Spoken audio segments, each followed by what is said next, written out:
Welcome to my channel. आप सभी का मेरे यूट्यूब चैनल पे फिर से एक बार स्वागत है। आज हमारे साथ आईआईटी गुवाहाटी से रितेश उपाध्याय जुड़ रहे हैं, जो कि प्रेजेंटली वहाँ पे इलेक्ट्रिकल ब्रांच से signal processing and machine learning में अपना एमटेक परस्यू कर रहे हैं। तो हम रितेश से वहाँ के एमटेक के इलेक्ट्रिकल के साथ साथ दूसरे ब्रांच की भी बहुत सारी इंफॉर्मेशन लाइक एडमिशन प्रोसेस क्या होता है, इंटर्नशिप प्लेसमेंट का क्या सिनारियो है, एकेडमिक स्ट्रेस कितना है, कॉलेज का ओवरऑल इन्वायरमेंट कैसा है, इन सभी चीजों पे हम रितेश के साथ डिस्कशन करेंगे। वीडियो शुरू करने से पहले मेरा आप लोगों से एक रिक्वेस्ट है कि अगर आप इस चैनल पे नए हैं तो प्लीज चैनल को सब्सक्राइब करें। और साथ ही अगर आपको दूसरे दूसरे कॉलेज का एमटेक रिव्यू जानना है तो इस वीडियो के डिस्क्रिप्शन में मैंने एमटेक कॉलेज रिव्यू के नाम प्लेलिस्ट के नाम से एक लिंक दे रखा है। तो उस लिंक में जाके आप जिस कॉलेज का रिव्यू देखना चाहो तो देख सकते हैं। तो सबसे पहले रितेश उपाध्याय, आपका मेरे से जुड़ने के लिए बहुत बहुत धन्यवाद। आप अपने बारे में थोड़ा ब्रीफ में बताएं। First of all thank you Akhil for inviting me and इस तरह की इनिशिएटिव स्टार्ट करने के लिए भी, क्योंकि ये काफ़ी हेल्पफुल रहती है जब कोई एडमिशन जाता है कहीं किसी आईआईटी में या फिर किसी कॉलेज में लेने, तो क्योंकि पहले से ही आइडिया हो जाता है ब्रांचेस का। सो मेरा नाम रितेश उपाध्याय है और मैं यहाँ पे आईआईटी गुवाहाटी में एमटेक फर्स्ट ईयर मैंने जस्ट कंप्लीट किया है। मेरा ब्रांच है वो, मैं ट्रिपल ई ब्रांच के अंदर मेरी जो स्पेशलाइजेशन है वो है SPML, signal processing and machine learning. वहाँ पे एडमिशन का प्रोसेस क्या होता है? Just based on GATE score या गेट स्कोर प्लस इंटरव्यू दोनों? नहीं, अभी इस टाइम पे जो एडमिशन का प्रोसेस है टोटली गेट के बेसिस पे है। आप गेट के स्कोर से को अप्लाई करो फॉर्म को, कोप के थ्रू लिस्ट आएगी, शॉर्ट लिस्टिंग वैसे होते चली जाएगी। टोटली गेट के बेसिस पे एमटेक का। वहाँ पे कितना गेट स्कोर पे हम आईआईटी गुवाहाटी एक्सपेक्ट कर सकते हैं और हमारी ब्रांच की प्रायोरिटी वहाँ पे क्या होनी चाहिए? आप कितना गेट स्कोर पे हो तो काफ़ी डाइवर्स क्वेश्चन है ये, बट फिर भी मैं अपने तरफ से कोशिश करता हूँ सिंप्लीफाई करके बताने का। ट्रिपल ई डिपार्टमेंट के अंदर 6 स्पेशलाइजेशन हैं। 3 इलेक्ट्रिकल के लिए हैं और 3 इलेक्ट्रॉनिक्स के लिए है। इलेक्ट्रॉनिक्स की जो 3 हैं वो हैं वीएलएसआई, एमपीआरएफ एंड कम्युनिकेशन। एंड जो इलेक्ट्रिकल के लिए वो है कि एसपीएमएल, पावर इंजीनियरिंग एंड सिस्कॉन, मतलब कंट्रोल, सिस्कॉन मतलब सिस्टम एंड कंट्रोल। ये 3 स्पेशलाइजेशन इनकी हैं, और 3 इलेक्ट्रिकल 3 इलेक्ट्रॉनिक्स के लिए। इलेक्ट्रॉनिक्स इलेक्ट्रिकल का मतलब ये है कि जिनका गेट स्कोर इलेक्ट्रिकल में है वो इन 3 में अप्लाई कर सकते हैं, जिनका गेट स्कोर इलेक्ट्रॉनिक्स में है वो उन 3 में अप्लाई कर सकते हैं। ठीक है। अब इलेक्ट्रिकल में जो सबसे हाई कट ऑफ जाती है वो जाती है सिग्नल प्रोसेसिंग और मशीन लर्निंग की, क्योंकि काफ़ी ट्रेंडिंग ब्रांच है। मशीन लर्निंग एड ऑन है तो लोग इसको प्रेफर करते हैं। सेकेंड नंबर पे आप पावर इंजीनियरिंग या सिस्कॉन कोई भी ले सकते हैं, दोनों को ऑलमोस्ट इक्विवेलेंट है कट ऑफ एंड ऑल। जो इलेक्ट्रॉनिक्स का है उसमें वीएलएसआई सबसे टॉप पे रहता है, सेकंड नंबर पे एमपीआर रहता है, थर्ड पे कम्युनिकेशन रहता है। जो सबसे लोवेस्ट कट ऑफ जाती है वहाँ पे वो कम्युनिकेशन की जाती है। यहाँ पे पावर इंजीनियरिंग या सिस्कॉन की कट ऑफ कम जाती है, बट पावर इंजीनियरिंग की और भी कम, मतलब थर्ड नंबर पे यहाँ पे पावर इंजीनियरिंग है, सेकंड पे सिस्कॉन है, फर्स्ट पे सिग्नल प्रोसेसिंग है, मशीन लर्निंग है। उसके बाद से जो उसके इलेक्ट्रॉनिक्स का है उसमें वीएलएसआई सबसे टॉप पे रहता है, सेकंड नंबर पे एमपीआर, थर्ड पे कम्युनिकेशन। ओके, अब कट ऑफ्स की बात करते हैं, एग्जैक्ट कट ऑफ्स की। जैसे मेरे ब्रांच का मुझे एग्जैक्टली एक number by number cut offs पता है। मेरे ब्रांच में जो लास्ट जनरल की कट ऑफ थी वो 840 थी। ईडब्ल्यूएस की कट ऑफ थी वो अराउंड 1100 थी। उसके बाद से जो ओबीसी की कट ऑफ थी वो थी 2500। ये स्पॉट राउंड की कट ऑफ में बता रहा हूँ, स्पॉट राउंड लास्ट, ये लास्ट कट ऑफ है 2500। And S C S T की 3500-4000 थी। एक लास्ट में स्पॉट में एक और कैंडिडेट आया था जिसके गेट में जस्ट 18 मार्क्स थे, वो इलेक्ट्रॉनिक्स में, मतलब वो बंदे का 18 मार्क्स पे उसने स्पॉट राउंड में उसको आई डोंट नो एडमिशन मिल गया, और हमारा दोस्त अच्छा दोस्त है और काफ़ी अच्छा उसने परफॉर्म भी किया है। सो मतलब आप अगर स्पॉट राउंड के लिए जाते हैं तो वहाँ कुछ भी हो सकता है, मतलब।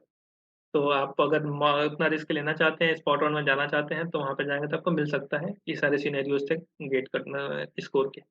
हम्म।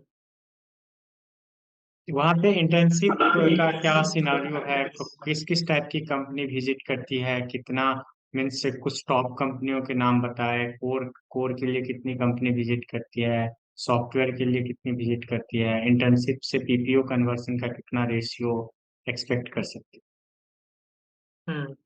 आईआईटी गुवाहाटी में इंटर्नशिप पहले अलाउड नहीं थी। लास्ट ईयर हम लोग का यह दूसरा साल है जब ये लोग इंटर्नशिप अलाउ करते हैं। इससे यहाँ पे गाइड ही अलाउ नहीं करते हैं, गाइड अलाउ नहीं करते कि आप जाओ, या फिर डिपार्टमेंट से ही अलाउ नहीं होते। इस साल भी कई सारे ऐसे डिपार्टमेंट हैं जिन्होंने इंटर्नशिप अलाउ ही नहीं करा है, जैसे कंप्यूटर साइंस डिपार्टमेंट वो अपने बच्चों को एनओसी दिए ही नहीं है इंटर्नशिप में बैठने के लिए। तो हाँ, लेकिन सॉरी हमारे इलेक्ट्रिकल डिपार्टमेंट में मतलब अलाउड है इंटर्नशिप। तो चूंकि ये लास्ट 2 साल से स्टार्ट है, तो इंटर्नशिप का कुछ ऐसा, जैसे अदर आईआईटी से अगर आप कंपेयर करेंगे तो वैसा कुछ एटमॉस्फेयर नहीं है, उतना सिलेक्शंस नहीं है। आप जैसे हम लोग के जो सीनियर थे, उन लोगों को पहली बार उन लोग को अलाउ किया गया था, फर्स्ट बैच थे, तो उन लोग के टोटल 13 लोग शॉर्ट लिस्टेड हुए, मतलब इंटरव्यू के लिए सेलेक्ट हुए थे ऑन कैंपस।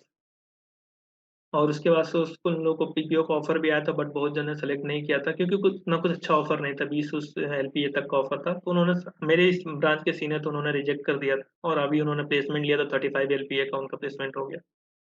तो इंटर्नशिप का हम लोग का सेकंड था, हम लोग का मतलब बैच, सेकंड बैच था। इस बैच में कुछ उतना अच्छा इंटर्नशिप का वो नहीं रहा कि लाइक, मुझे लगता है जहाँ तक कि 20 लोग सेलेक्ट हुए होंगे, बता रहा हूँ, क्योंकि इसका कोई पर्टिकुलर इंटर्नशिप का डेटा कोई देता नहीं है, बट कंपनियां कम आती हैं।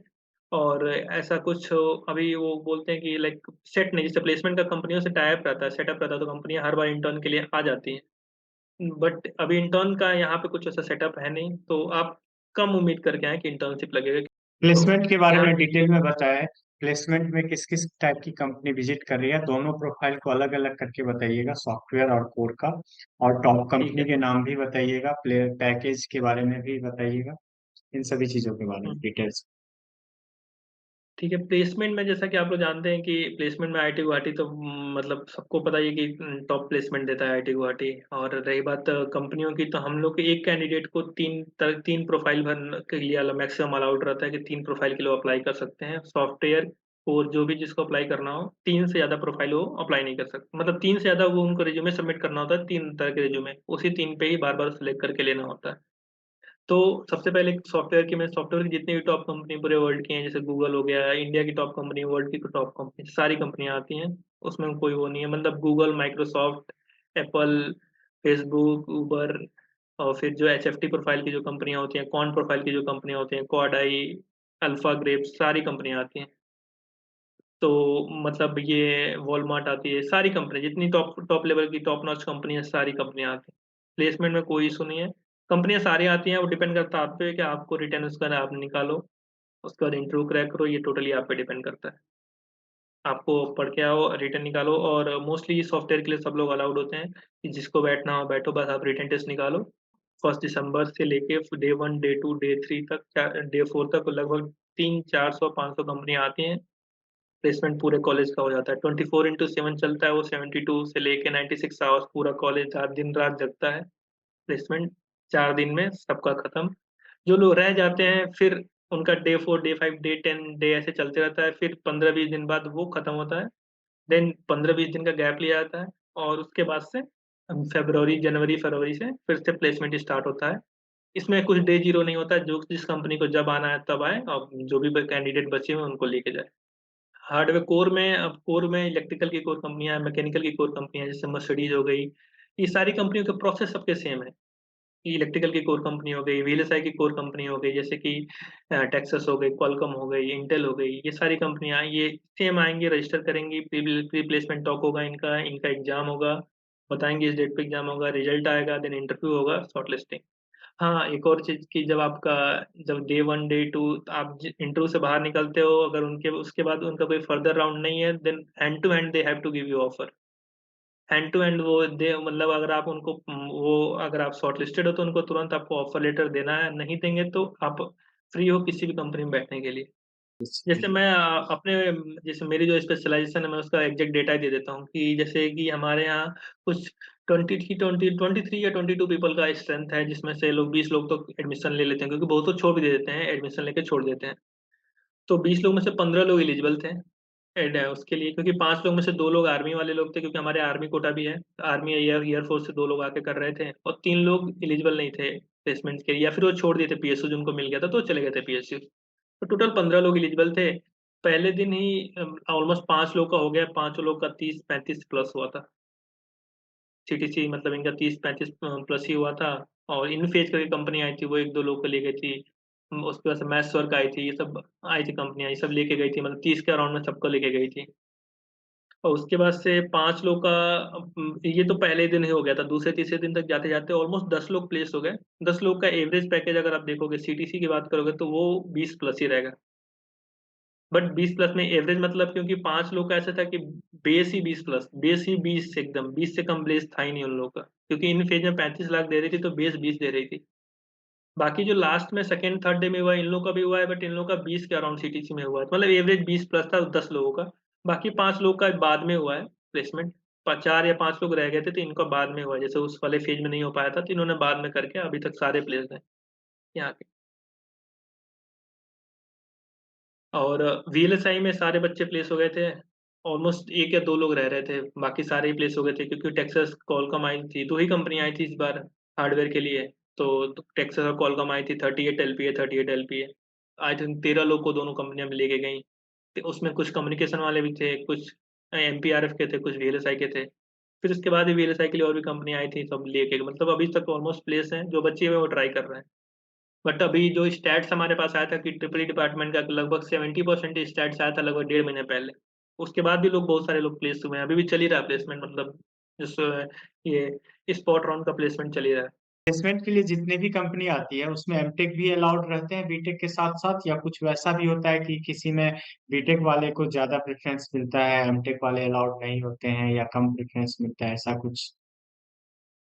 देखिए ऐसा कुछ मतलब एक कंपनी की रिक्वायरमेंट पहले आ जाती है कि इसमें कौन-कौन अप्लाई कर सकता है। बस ती हम्म। 2-3 तरह के केसेज़ होते हैं। जैसे कि आप सॉफ्टवेयर में जाओगे तो सॉफ्टवेयर में क्या होता है कि मतलब बीटेक, एमटेक किसी ब्रांच से हो कोई फ़र्क नहीं पड़ता। आप आओ कोडिंग टेस्ट निकालो, इंटरव्यू निकालो, आप लेके जॉब जाओ। कोई फ़र्क नहीं पड़ता आप मैकेनिकल से हो कि बायोमेडिकल से हो, कहीं से भी केमिकल से हो, सिविल से हो, कोई फ़र्क नहीं पड़ता। आपको कोडिंग आती है, आप रिटन टेस्ट निकालो, इंटरव्यू निकालो, जॉब लेके जाओ। बट कोर जो कंपनियाँ आती हैं वहाँ पे ये कंस्ट्रेंट आते हैं। जैसे कि अब इलेक्ट्रिकल की कोर कंपनी आ जाएगी तो उसमें मैकेनिकल का बंदा नहीं बैठ सकता। वीएलएसआई की कंपनियाँ आती हैं तो जनरली ये लोग बीटेक को प्रेफ़र नहीं करती हैं। जो बीटेक ये टेक्सास आएँगी ये सब आती हैं। जैसे एमटेक में भी इनफेज करके जो आई थी, वो कंपनी आई थी तो उन्होंने एमटेक वालों को ही बस प्रेफ़र किया था, बीटेक वालों को प्रेफ़र ही नहीं किया था, मतलब अलाउ ही नहीं करा था भरने को। तो ऐसे कंपनी है तो कंपनी नॉर्म्स डिपेंड करते हैं। जैसे मैंने बताया कि जो एचएफटी या फिर क्वांट आती हैं, ये लोग जनरली एमटेक को अलाउ नहीं करती हैं। अलाउ करती हैं तो इनका क्राइटेरिया बहुत हार्ड रहता है कि 9 सीजीपीए बीटेक में होना चाहिए, एमटेक में 9 होना चाहिए, 10-12 सब में टॉप एकदम टॉप नॉच होनी चाहिए, जो करोड़ रुपए का पैकेज देती हैं। उनके एकदम टॉप नॉच क्राइटेरिया होते हैं, उसमें 99 90% पीपल तो फ़िल्टर आउट ऐसे ही हो जाते हैं। तो क्योंकि सीजीपीए लाना भी बहुत टफ है, मतलब इतना आसान नहीं है सीजीपीए लाना। तो रिलेटिव ग्रेडिंग होती है, सबका सीजीपीए आ नहीं सकता उतना। बहुत सारे फ़िल्टर लगे होते हैं, उसके बाद से बहुत परम्यूटेशन कॉम्बिनेशन लगता है यहाँ पे प्लेसमेंट्स में। बट ऐसा कुछ पार्शियलिटी नहीं करते, कंपनी की रिक्वायरमेंट होती है कि आप बीटेक वालों को बैठना है, एमटेक वालों को बैठना है। वहाँ पे एकेडमिक स्ट्रेस कैसा है? और लाइक जैसे बहुत सारे बच्चे का होता है कि हम एमटेक के साथ साथ किसी और भी चीज की प्रिपरेशन कर रहे हैं, तो उसके लिए टाइम मिल पाता है या नहीं मिल पाता है? प्रोफेसर के लेक्चर की क्वालिटी क्या होती है? इन सभी चीजों के बारे में। हाँ, तो पहला क्वेश्चन ये था एकेडमिक स्ट्रेस लाइक जहाँ तक हम लोग के ब्रांच तो काफ़ी आप इसके अलावा कोई और एग्ज़ाम का प्रिपरेशन तो भूल जाओ, कुछ नहीं हो सकता। लेक्चर क्वालिटी के बारे में तो हर जगह ऐसा होता है कि कुछ टीचर्स अच्छे होते हैं, टीचर्स तो सारे ही अच्छे होते हैं, हम कितना कनेक्ट कर पाते हैं ये हम पे डिपेंड करता है। हमने पास्ट में कितनी मेहनत करी है, कितना हमारा माइंड शार्प है, इस पे डिपेंड करता है। यहाँ बहुत अच्छे टीचर हैं जो हमें पसंद हैं, मतलब अच्छा पढ़ाते हैं, बाकी भी अच्छा पढ़ाते हैं, मेबी हम कनेक्ट ना कर पा रहे हो। तो क्योंकि उनका काफ़ी एक्सपीरियंस है तो उनके सामने हम उनको जज नहीं कर सकते। बट मतलब ठीक-ठीक है। At the end of the day IIT जैसे कॉलेज में आपको टीचर से कुछ ऐसा यहाँ पे रिसोर्सेज़ हैं, आपको एफर्ट्स डालने हैं, यहाँ एटमॉस्फियर है, आपको एफर्ट डालने हैं, खुद से सीखने हैं। इतने सारे रिसोर्सेज़ हैं, सारे लाइब्रेरी से लेके एवरीथिंग आपको दिए जाएँगे। सीनियर्स हैं, सारे हेल्प करेंगे, सारे कंटेंट देंगे। तो सब आप पे डिपेंड करता है। और टीचर्स ठीक हैं मतलब नॉलेजफुल तो हैं ही, आईआईटी के टीचर हैं, तो आप ऐसे कैसे बोल सकते हो कि अच्छे नहीं। तो यही है। अटेंडेंस क्लास करना कंपलसरी होता है, अटेंडेंस का क्या सीन? अटेंडेंस का सिनेरियो ऐसे है कि कुछ टीचर हैं जो अटेंडेंस देखते हैं, कुछ हैं कि उनको आओ मत आओ उनको कोई फ़र्क नहीं पड़ता लाइक जैसे सब लोग सुनते हैं कि आईआईटी में ऐसा होता है, वैसे ही होता है। कुछ टीचर हैं जो मतलब जो फर्स्ट सेम में भी 2-3 टीचर थे जिनको फ़र्क नहीं पड़ता था आप आ रहे हो कि नहीं आ रहे हो। प्रॉक्सी इवन कई लोग तो अटेंडेंस भी नहीं लेते थे। कई लोग प्रॉक्सी लेकिन कुछ टीचर हैं 1-2 लोग थे जिनको मैटर करता था। जैसे कि signal processing and machine learning, हुँ। कोर ब्रांचों के लिए कितना चैलेंजिंग होता है? अगर टाइम मिले तो हमें क्या-क्या चीज़ें प्रिपेयर करनी है? अगर आपको टाइम है आपके पास तो आप पाइथन का बेसिक कर लो, जैसे कोड विथ हैरी का एटलीस्ट 5 टू 6 आवर तक का पाइथन कर लो, ताकि एक का पाइथन का बेसिक हो। अगर आपको पाइथन मतलब डेटा साइंस पाइथन एक आप एनपीटीईएल पे कोर्स है एक करके 15, 20 या 25 घंटे का कोर्स है, पाइथन फॉर डेटा साइंस। अगर वो करके आओगे तो आपको मशीन लर्निंग वाले में कोई इश्यू नहीं आएगा। उसके बाद से आप एक बार अपना प्रोबेबिलिटी रिवाइज़ करके आ जाओ, स्पेशली डिस्ट्रीब्यूशन में normal distribution, basic base theorems वगैरह ये सब आपको हेल्पफुल रहेगा। क्योंकि फर्स्ट सेमेस्टर में तब आपको प्रोबेबिलिटी बेसिक एक सब्जेक्ट आएगा जिसमें जो आप पढ़ के आए हो उसके ऊपर से जो इलेक्ट्रॉनिक्स में हम लोग पढ़ते हैं प्रोबेबिलिटी, व्हाइट नॉइज़ वगैरह, हम लोग तो नहीं पढ़ते हैं मतलब वो लोग पढ़ते होंगे अपने उनके कम्युनिकेशन में। तो वो सब चीज़ें इलेक्ट्रिकल वालों के लिए नहीं रहती हैं बट वो सब चीज़ें फिर भी मैनेजेबल है, मैथ्स है मैनेजेबल है, मैट्रिक्स रहता है मैनेजेबल है। मशीन लर्निंग थोड़ा नया सब्जेक्ट है बट ईज़ी रहता है मतलब समझने के लिए आप समझ जाते हो, कैसे काम कर रही हैं चीज़ें। कोई डेटा स्ट्रक्चर नहीं है, पाइथन का अलग ही लाइब्रेरीज़ वगैरह होती हैं, जो आप मुश्किल से 10-15 दिन में एक ओवरव्यू ले ले लोगे, फिर करते-करते आपको आ जाएँगे। ऐसा कुछ फ़ियर करने वाली बात नहीं है कि आपको कोडिंग नहीं आती है, तो नहीं हो पाएगा। अगर आप करना चाहते हो, मेहनत करोगे तो डेफ़िनिटली हो जाएगा। ओवरऑल कॉलेज लाइफ कैसा एक्सपीरियंस रहा है? मेस का कैसा एक्सपीरियंस रहा है? हॉस्टल कैसा है? इन सभी चीज़ों के बारे में थोड़ा। स्टार्टिंग में थोड़ा सीट्स का इश्यू था, तो एक रूम में 2 लोगों को एडजस्ट कर देते हैं। अब ये रूम यहाँ पे हॉस्टल में एक रूम में एक ही लोग के लिए बना है। बट स्टार्टिंग में उन्होंने 2 लोग को डाल दिया, काफ़ी अनकम्फर्टेबल हुआ था बट धीरे-धीरे हम लोग सब लोग दोस्ती हो गई, बातचीत हो गई तो फिर मैनेजेबल हो गया। कि फर्स्ट सेमेस्टर में आपको टाइम भी नहीं रहता, आपको सुबह से लेके शाम तक क्लासेज़ एटसेट्रा रहती हैं। फिर रात में आपको मतलब हो जाता है, मैनेज हो जाता है, बट थोड़ा-सा दिक्कत हुआ था स्टार्ट में। फिर उन्होंने 2-3 महीने बाद हमें ऑफ़र किया कि आप सिंगल रूम ले लो, तो हमने सिंगल रूम लेके सबको सिंगल-सिंगल रूम मिल गया और नवंबर से हम लोग सिंगल रूम में। तो ये हॉस्टल का हो गया।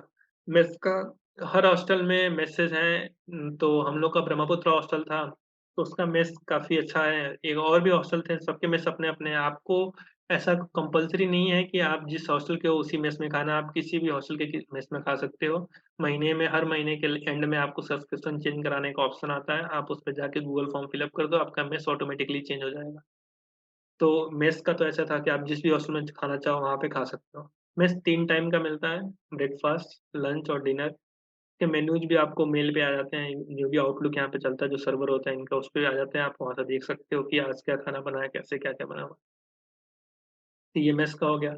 कॉलेज लाइफ़ में आईआईटी गुवाहाटी का कैंपस सबको ही पता है कि सबसे खूबसूरत कैंपस है, जितने भी मतलब आईआईटीज़ हैं, सबसे खूबसूरत ग्रीनरी पहाड़ों के बीच में बसा हुआ है। तो लेक्स हैं इतनी सारी, पूरे कॉलेज में 4-5 लेक्स हैं। तो मतलब चिल माहौल है, आपको अच्छा लगेगा डेफ़िनेटली आके, आप कहीं से भी आ रहे हो टायर 1 मतलब ऑब्वियसली आईआईटी से तो आ नहीं रहे होगे, एनआईटी या फिर किसी भी टायर 2, टायर 3 कॉलेज कहीं से भी आ रहे होगे, तो फिर आपको अच्छा ही लगने वाला है ये कैंपस। अगर आपको कुछ और इन्फॉर्मेशन कॉलेज के बारे में चाहिए तो आप वीडियो के कमेंट बॉक्स में आप पूछ सकते हैं। टाइम के अकॉर्डिंग मैं और रितेश आंसर देने का कोशिश करूंगा। साथ ही साथ वीडियो के डिस्क्रिप्शन में मैंने अपना लिंक्डइन आईडी दे रखा है, तो आप वहां पे ही जाके पूछ सकते हैं। और भी अगर कुछ आपको लगता है कि मुझे किसी कंटेंट पे वीडियो बनाना चाहिए, तो आप अपना सुझाव वीडियो के कमेंट बॉक्स में दे सकते हैं। आप सभी दर्शकों को वीडियो देखने के लिए बहुत बहुत धन्यवाद।